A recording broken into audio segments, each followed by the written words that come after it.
They thought they had finished us. The last fleets of humanity had been shattered, our colonies burned, our flag trampled beneath the boots of species older, richer, and stronger than us. When the Galactic Concord exiled the survivors to a barren rock at the edge of nowhere, they believed it was a kindness, a quiet graveyard for a violent species. But they didn't understand what happens when you corner humanity. They didn't understand what happens when you take away everything, except the one thing we've always carried inside us. Before we dive deeper, if you enjoy these original HFY stories, don't forget to hit that like button and subscribe. It really helps us keep building this channel for you. Now back to the story. The planet they gave us had no name, only a catalog number. Its skies were gray, its soil cracked and salted, crops withered, machines rusted. Even hope itself seemed thin here. For years we lived like ghosts, scavenging, waiting, dwindling. Children grew up not knowing Earth's oceans, nor the cities that once touched the stars. And yet, in our exile, something stirred. It began with the dreams. Men and women woke screaming in the night. Soldiers, miners, scientists alike, all haunted by visions too vivid to ignore. Shadows crawling through steel corridors, alien teeth in the dark, the weight of eyes pressing down from nowhere. At first it was madness, the kind that comes from hunger and despair. But then the scouts came. A Concord patrol ship, idly sweeping the edge of the system, noticed movement on the ground. They sent a team to investigate. Heavily armed, armored, arrogant. They walked into the ruins of our settlement, expecting us broken and begging. What they found instead was silence. Then, screams. The patrol's distress signals tore across subspace before their ship fell dark. No one ever learned what exactly happened to them. The only survivors were the humans left behind, who swore they never touched a weapon, never raised a hand. The aliens, they said, simply broke. They clawed at their helmets, shrieked at shadows only they could see, and turned their weapons on each other until none remained. That was when we realized. On this cursed planet, we had nothing to export. No food, no minerals, no fuel. But we had found something else. We had found terror. At first, no one wanted to believe it. Fear is an old companion of humankind. We've known it since we huddled in caves. But here, on this dead planet, fear had taken on a new form. It wasn't just in us. It could be passed on. It could be given. When the Concord Patrol died screaming, we thought it was coincidence. Some poison in the air, some flaw in their physiology. But then it happened again. Another ship came, curious about the silence of their comrades. Another squad touched ground. Again they broke. Again the survivors claimed they never fired a shot. And again the nightmares spread. It was the doctors who uncovered the truth. The planet's crust held deposits of an element unknown to us, a crystalline ore that resonated not with light, not with heat, but with the human mind. Exposure twisted dreams into weapons. The longer we lived here, the more the ore fed on us, amplified us, carried our fears like radiation. To an alien brain, unadapted, unshielded, this resonance was unbearable. They didn't just see shadows. They saw our shadows, the worst of our stories, the monsters that stalked our myths. They felt what we felt, and it broke them. For the first time since exile, humanity had leverage. A council was called in the ruins of the capital shelter. Survivors came from every corner of the settlement. Farmers, soldiers, old politicians who had once spoken in Earth's parliaments. They gathered in the cold dark, under a ceiling of rusted beams, and asked the question that would define our future. What do we do with this? One voice said we bury it, lest it consume us too. Another said we harness it, sharpen it, and take revenge. But it was the youngest among them, a girl no older than 16, who said the words that stuck. If we have nothing else to trade, then let us trade this. Silence followed, heavy as stone. And then, slowly, grimly, heads nodded. The first deal was struck not long after. A scavenger vessel, independent of the Concorde, picked up faint signals from our world. Desperate for profit, they landed cautiously, weapons hot. But they didn't fire. They listened. And what we offered them was not gold, nor ore, nor technology. We offered them nightmares. Encased in crystalline shards, sealed in metal, we had learned how to trap the resonance, how to distill terror itself into something that could be carried. The scavengers didn't understand at first. Then they took the shards aboard their ship, and when one of them touched it, the whole crew screamed. They begged us to take it back. We refused. And so they paid. Paid in supplies, paid in fuel, paid in weapons, paid in silence. For the first time since our exile, humanity made an export. And it wasn't food. It wasn't minerals. It wasn't hope. It was fear. The scavengers spread the whispers first. In backwater stations, in black market corridors, in the shadow dens of smugglers, they spoke of a species that had weaponized terror itself, a species left for dead, now thriving on a cursed world. Most dismissed it as rumor. The conquered laughed. The elder empires sneered. Humanity had been crushed, scattered, erased from the maps.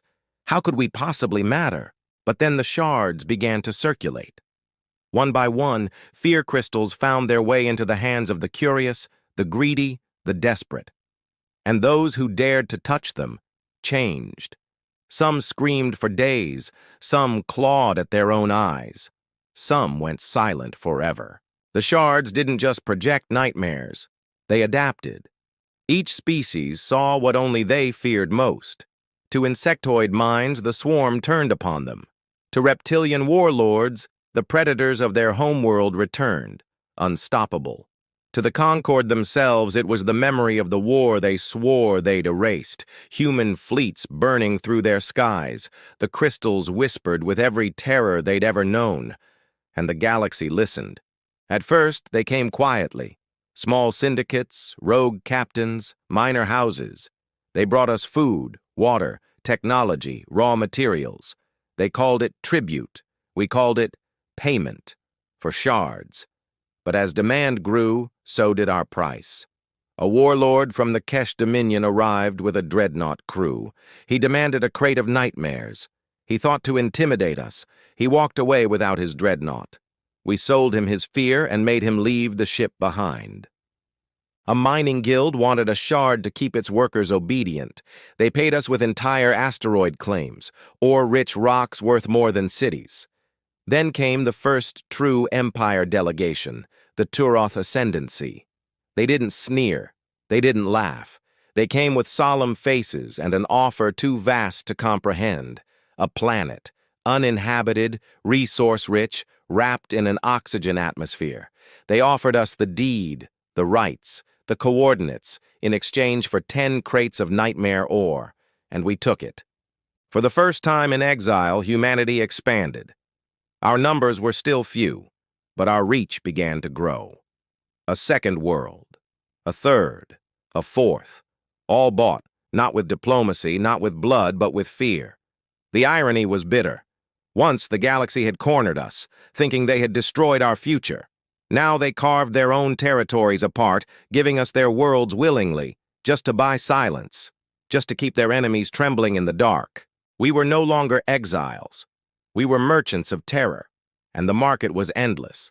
But markets attract attention, and attention, sooner or later, means war. At first, they thought it was a passing plague, a fad, something that would burn itself out, the way lesser species always did when they stumbled on power too great for their hands. But the fear crystals spread faster than they could contain. They crossed borders, slipped through quarantines, moved in the shadows of smugglers and nobles alike. Everywhere, the same effect. Nightmares, visions, minds breaking under the weight of their own deepest terrors. Armies faltered before they fought. Empires lost grip on colonies as governors clawed at their walls in sleepless horror. The Great Elder Council convened. In the orbit of a dying white star, where the oldest civilizations gathered only in times of true peril, the chamber filled with voices that had ruled for 1,000 millennia. The Concord, the Ascendancy, the Vaith Collectives, the Iron Hegemony. They all said the same word, whispered like a curse. Humans. For hours, they debated. Some demanded extermination, finish what they had started centuries before, scour the human plague from existence, but others shook their heads. How do you kill a weapon you cannot see? The Vaith speaker hissed, its tendrils curling in agitation. They mine fear itself. Burn their colonies and they will scatter again, infecting 10 more systems. The Iron Hegemony proposed brute force. Send fleets, smash every human enclave, glass their planets until not a trace remained. But the Ascendancy was already trembling. They hold shards enough to break fleets without firing a shot, the Turoth delegate warned. Our admirals already dream of defeat. Our soldiers whisper of shadows in the dark. If we strike them, we will fight our own fear before we fight theirs. Silence fell. At last, the Concord spoke, the same Concord that had once commanded humanity's execution. Their words dripped with bitter dread. We thought them broken. We thought them gone. Now they sell nightmares as if they were grain. They will not stop. They will not fade. They will grow. And then, for the first time in council history, the elder races admitted the unthinkable. We are afraid. Fear spread faster than their fleets. While the council plotted, humans traded. While empires argued, we expanded. 1 colony became 5. 5 became 10. The shards flowed like currency, and planets were the price. We had no fleets, no armadas, no grand banners stretched across the stars. We didn't need them. Our weapon was already inside their minds. But whispers reached us. Whispers of a plan. The elder races would not remain divided forever. They spoke of uniting, not against each other, as was tradition, but against us. A coalition of the galaxy's oldest, strongest powers. They thought to drown us before we could rise further. They thought to silence the nightmare. They had forgotten one truth. We were the nightmare. The humans had no armadas, no warforges, no shipyards that spat out dreadnoughts by the thousand like the elder races. What we had was silence. Shadows. The kind of warfare they had always dismissed as primitive, dishonorable. We had fear. And with the shards, fear became sharper than any blade. At first it was simple. We seeded the shards into black markets, slipped them into cargo holds of freighters, scattered them like seeds across their glittering cities. Every shard fed on mines, reflected terrors back tenfold. A governor of the Vaith collectives locked himself in his palace and starved, convinced his own children were hollowed husks waiting to devour him. An admiral of the Concord ordered his fleet to open fire on empty space, convinced human warships lurked in the dark. Thousands died before his own crew mutinied. On a rich ascendancy world, entire districts fell into chaos when a shard flowered in the heart of a marketplace, painting every citizen's nightmare across the air like fire. No soldiers landed, no guns fired, yet cities burned. The elder races called it the terror trade. They tried to blockade us, but the fear was already in their ranks. Captains hesitated to patrol, afraid of shadows. Crews sabotaged their own ships just to escape imagined whispers in the void. Every attempt to strike at us only cracked them further. We didn't need to fight them. They fought themselves.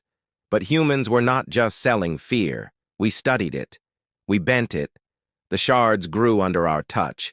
We learned how to focus them, refine them, even aim them. At first, a shard shattered a single mind. Then it broke dozens. Then hundreds. Soon, we discovered resonance, patterns of nightmares that could spread through populations like fire through dry grass. Entire cities crippled, brought to their knees, without a single shot fired. And for each victory, they paid. Planets traded for relief. Colonies abandoned just to make us stop.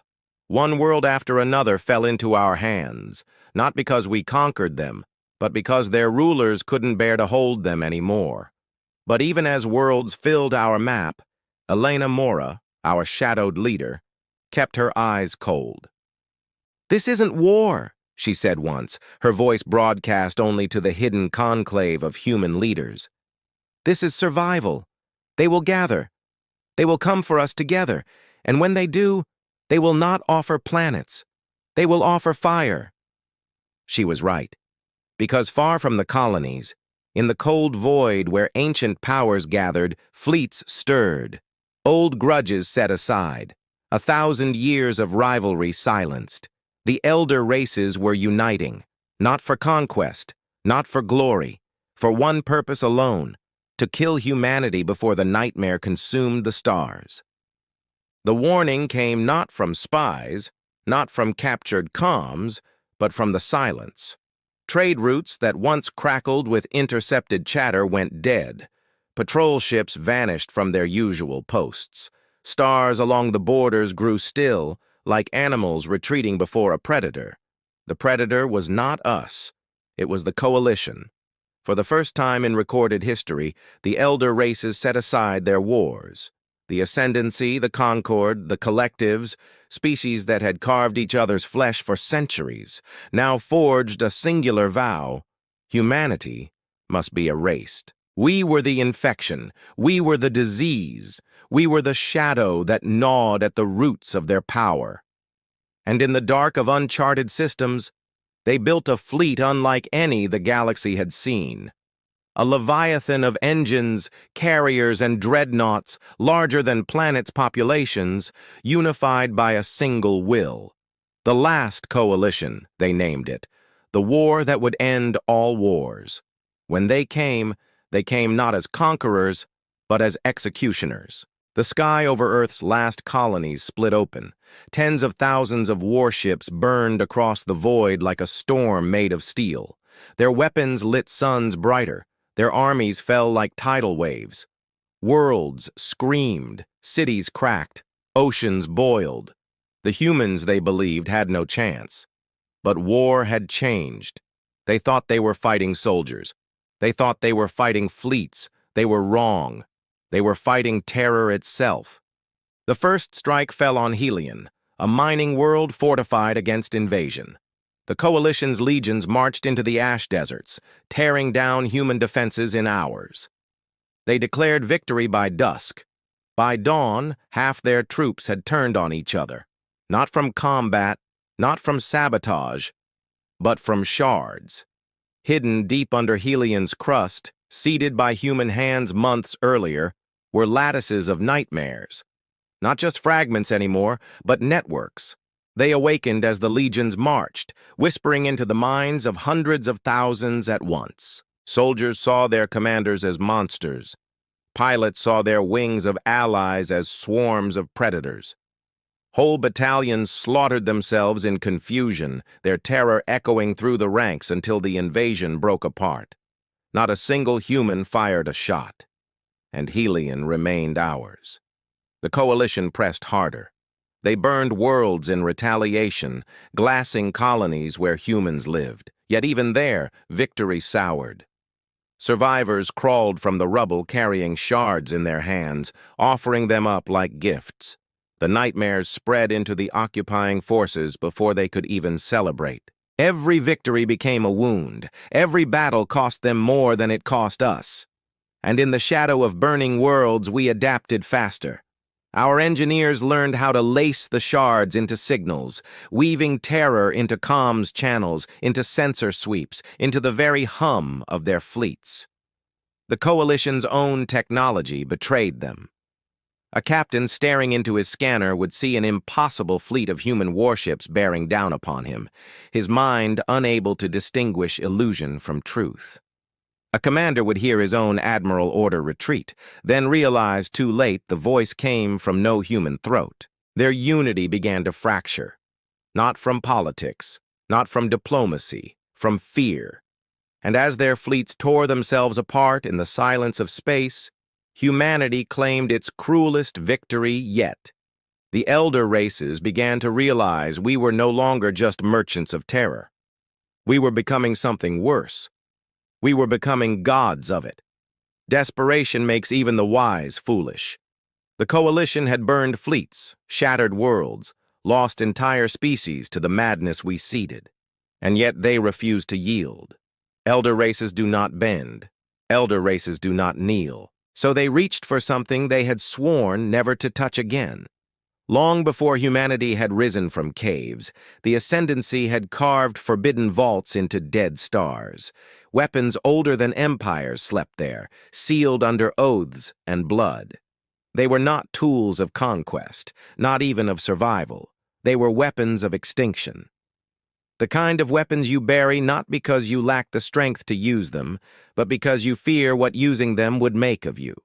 The coalition broke their seals. They called it the mind fire, not a bomb, not a plague, a pulse, an artificial star's heart ignited and chained, sending waves of psychic energy screaming across space. It was designed to strip thought itself from living minds, to burn away will, to reduce armies to husks before they could even scream. They lit it above the colony of Perseus Reach, where one of our largest civilian populations hid.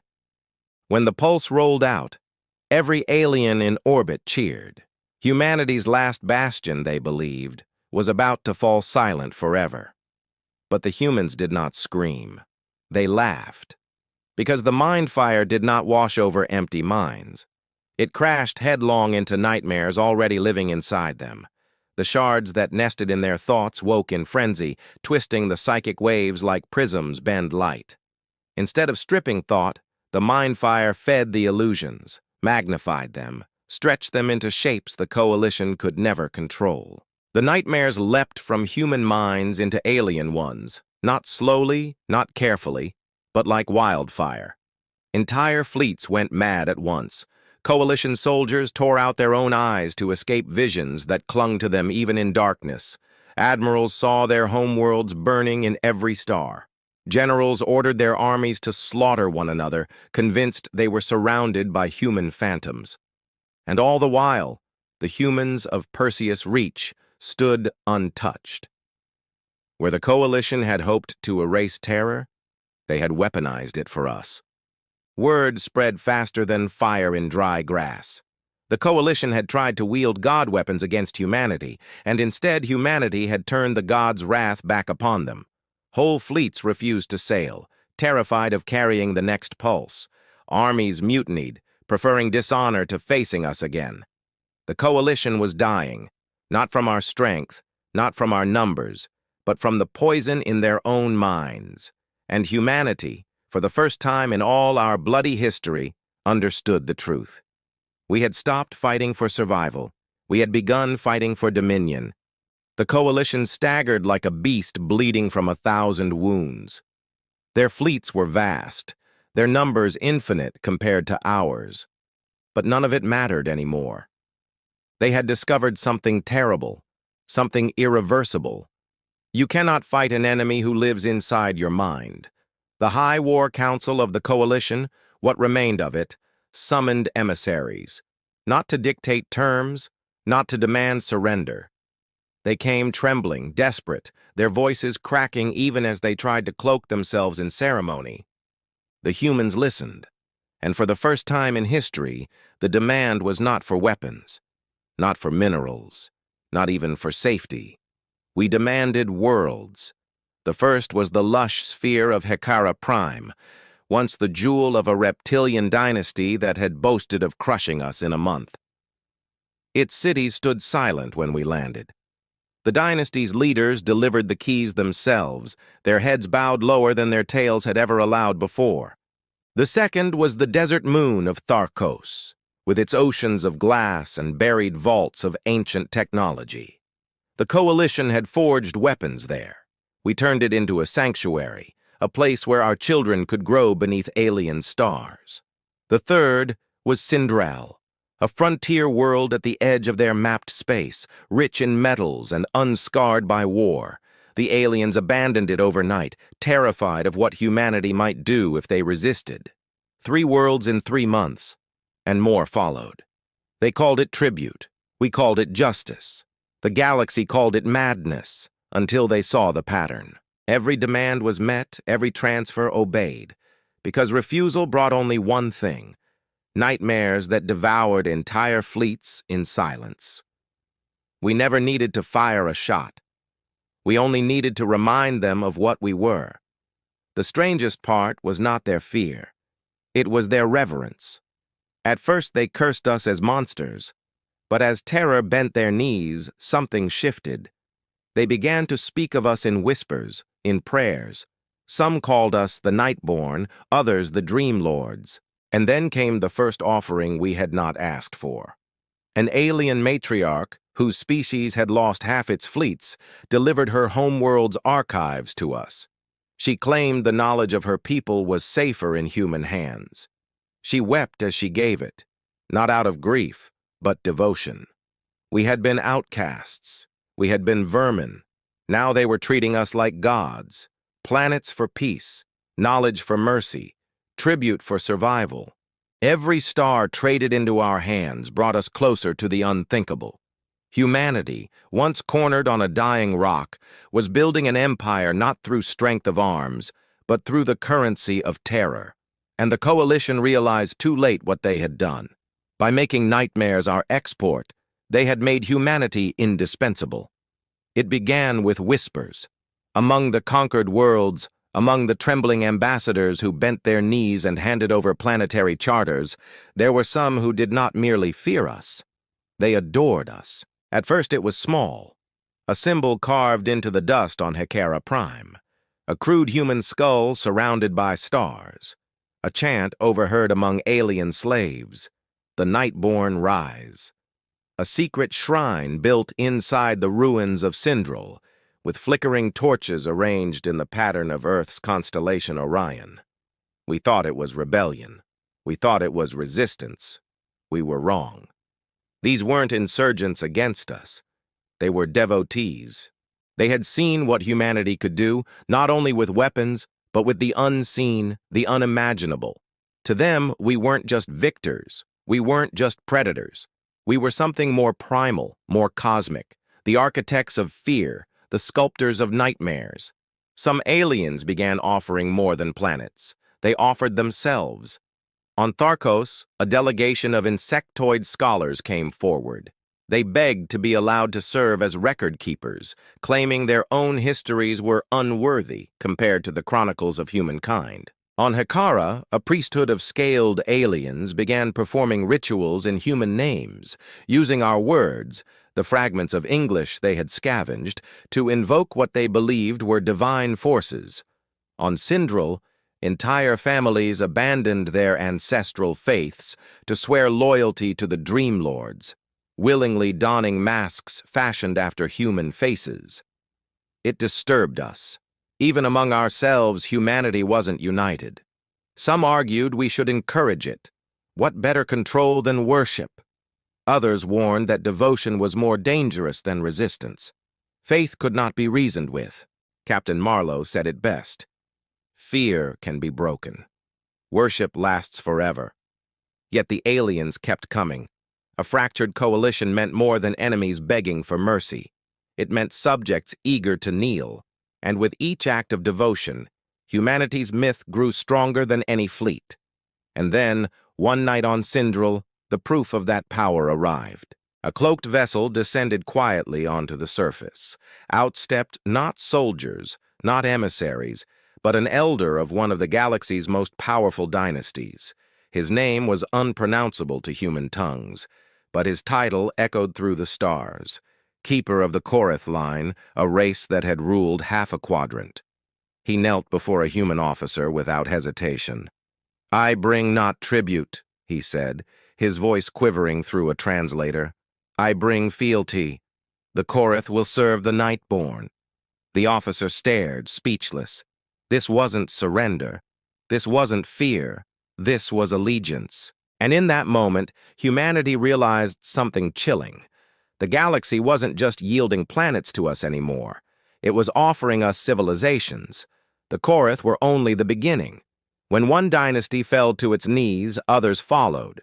Rival houses saw loyalty as survival, and survival as worship. Soon emissaries arrived not with weapons, but with their own children, offered as hostages, students, apprentices. They wanted their bloodlines tied to ours, their futures braided into the human legacy of terror. At first, humanity didn't know what to do with them. We were soldiers, refugees, engineers, survivors. Not priests, not monarchs, certainly not gods. Yet every week, another race petitioned. Take our fleets, take our markets, take our shrines. Fear had become currency, and our only export, terror, had inflated into something richer. Colonel Ashcroft saw the shift before anyone else.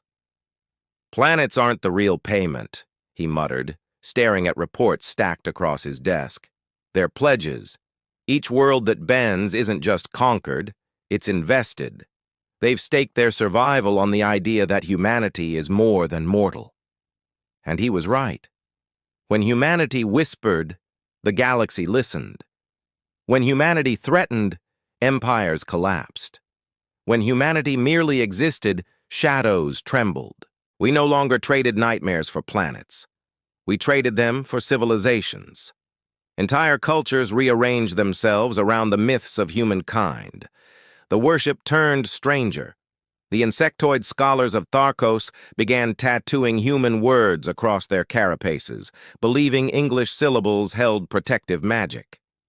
On Syndril, a sect constructed an underground city modeled after Earth's ruined New York, complete with imitation skyscrapers built from scavenged stone and steel.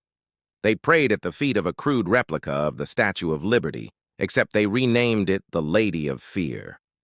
The priesthood of Hekara went further still. They claimed visions of a final night, when humanity would call all stars to silence, and they built temples in anticipation of that apocalypse. It was disturbing. It was intoxicating. It was unstoppable. Because humanity realized something terrible and beautiful. We didn't need to demand planets anymore. They were given. We didn't need to fight wars.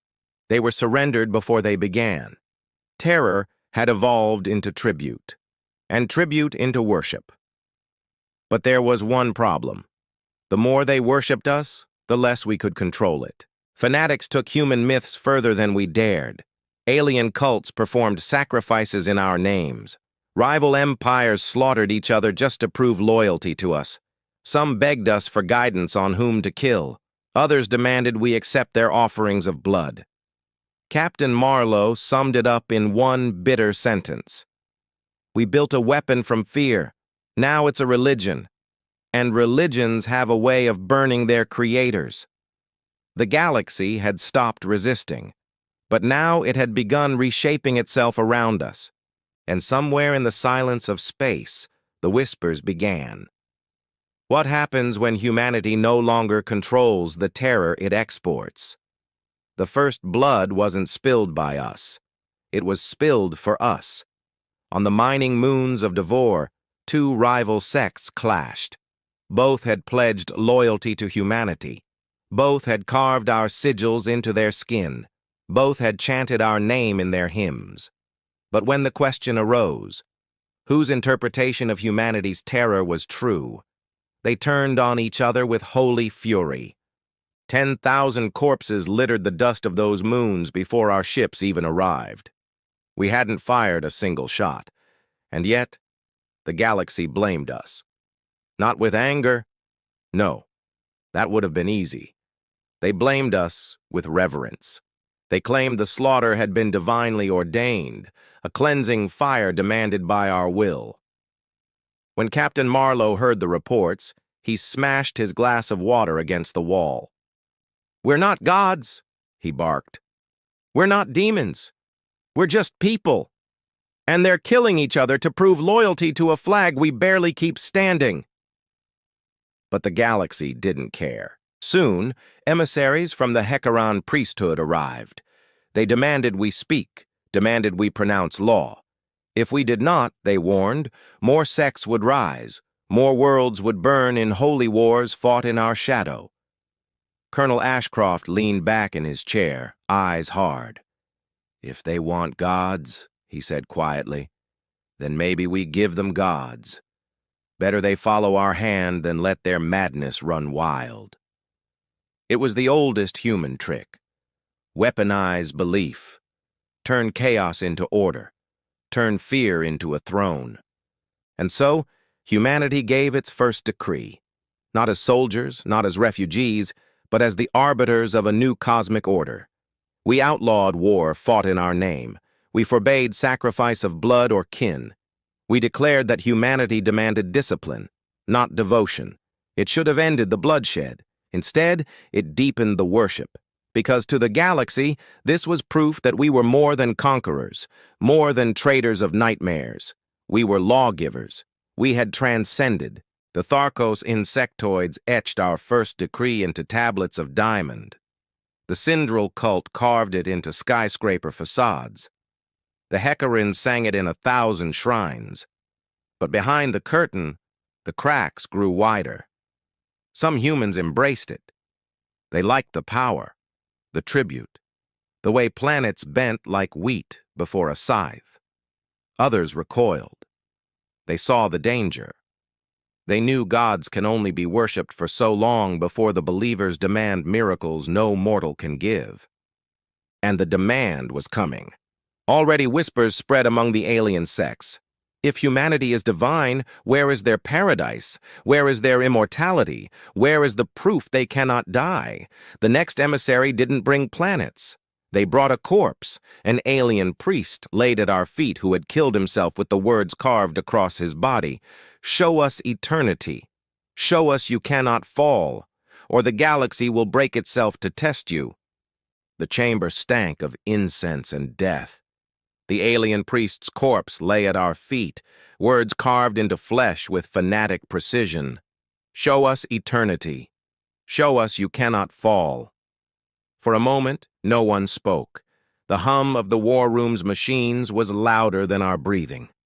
Captain Marlowe clenched his fists until the bones in his knuckles went white. "This is it," he said hoarsely. "This is where they turn. They've built us into gods. Now they want proof." Colonel Ashcroft stood by the viewport, watching the stars wheel outside. His voice was steady. "Then we show them." Marlowe shook his head. "We can't. We die. We bleed. They'll see through us, and when they do, all this—" He gestured to the piles of tributes, the planets sworn in loyalty, the fleets painted in our colors. "It all collapses." But Ashcroft wasn't listening. His eyes burned with a dangerous clarity. "Not if we redefine what immortality means." The next transmission we sent was not words. It was an image, a compilation of every battle where humanity should have died but didn't. Our soldiers charging against fleets that outnumbered us 10-1. Our cities rebuilt from ashes, again and again, while other species stayed broken for centuries. Our explorers crawling out of wreckage with shattered bones and standing again with fire in their eyes. We showed them our scars. We showed them our graves. We showed them that death itself could not keep us down. And then came Ashcroft's final gambit. He stood before the galaxy in a broadcast that reached 1,000 worlds. His voice carried the weight of every funeral, every triumph, every refusal to break. "You ask us to prove immortality, but you mistake the word. Immortality is not never dying. Immortality is always returning. Burn us, and we rise from the ashes. Break us, and we forge ourselves stronger. Kill one of us, and 10 more carry their name. That is humanity's eternity." Silence fell across the stars. Then the sects erupted in awe. The Hecarins renamed their temples, shrines of the endless flame. The Tharkos carved new icons, a human silhouette standing against a burning sun. Even the fractured cults stopped fighting. They whispered one word with reverence: endless. Humanity had given them their miracle. Not invulnerability, not divine perfection, but something older, sharper, truer. We had given them resilience as religion. Planets didn't just pay us tribute after that. They paid us legacy. Alien children were named after human soldiers. Alien cities took on the names of our ruined, reborn metropolises. New Chicago, New Berlin, New Lagos. Our only export had been terror. But now, it was something deeper. We exported survival itself. We exported defiance. We exported the promise that no matter how dark the galaxy became, someone, some human, would always crawl back to their feet and keep going. The war was long behind us.